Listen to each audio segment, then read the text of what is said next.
Yeah, you got to loosen me up. Lois Banks. Montague Lamont Allen Ruffin. Stephen Ricks. I work in post-production. Editorial. I'm in the finance department. Character shading. I am a writer. Story department. I realized that I was black when I was probably about 4 years old.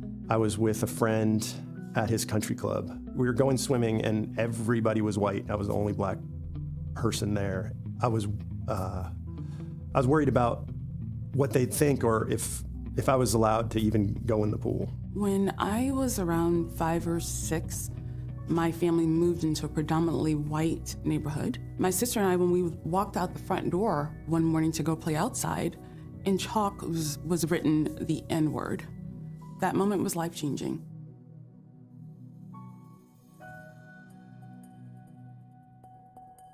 I view it as an asset because with blackness comes a rich culture, a rich history, and you get to express that, share that with other people. I think it's an asset in that we're survivors and we're trailblazers because we can only go so far back that I think it's important that we know how to go forward.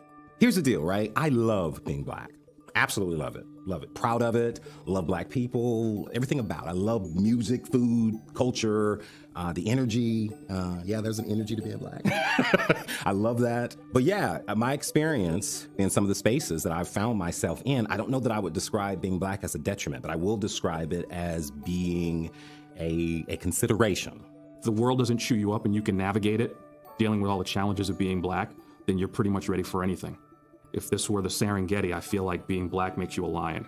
Could be considered a detriment in certain aspects. In school, I had teachers who instantly assumed the worst about me. I was going over to a friend's house in high school who lived in like a gated community, and I was driving over there and then I got pulled over on the way, and he was asking like where I was going and was I gonna do drugs there, which I thought was weird. He was like, "You gonna smoke some weed, huh? Some reefer?" And I was like, "What?" I was driving my family through the South on our way to Delaware, and I got pulled over by a cop, and this was like a year ago, and I was so scared. I had my children in the car, and I asked my wife to get all the paperwork. I didn't put my hands anywhere. She did all the handing off to the police officer, and got through it, no problems, whatever. But it was terrifying. And then I had a conversation with my son, who looks white. And I said, this is something that, because of the way you look, you'll never have that feeling. It was this crazy realization that just by the shade of our skin, we're gonna have totally different experiences through our lives. Being a mother of boys in particular, and in particular brown boys, I've had to have these talks with my kids that I never thought I was gonna have to have. My mom used to always tell my brother and I, some can, some can't. I have this distinct memory of my mother in a store saying, never put your hands in your pockets because someone could think you're stealing or something like that. And I actually weirdly still kind of do that today. I am very open with my son on what he can expect and what it means to be black. My mom calls me in tears every time she sees in the news, an unarmed black person was shot by the police. My parents did their best to prepare me for the world at large. I had the unique experience that my father was a police officer, so he taught me basically how to interact with police. When I look at it, it just makes me sad because it's like, wow, here's my son, he's 40 years old and he's still going through the things that my generation perhaps went through and my parents' generation perhaps went through. And it's like, it's just sad because when does it end? I just had to have the talk with them, and they're beautiful and sweet and angelic looking to me, but to the rest of the world, they're 6'2", 250-pound black men. So I had to protect them.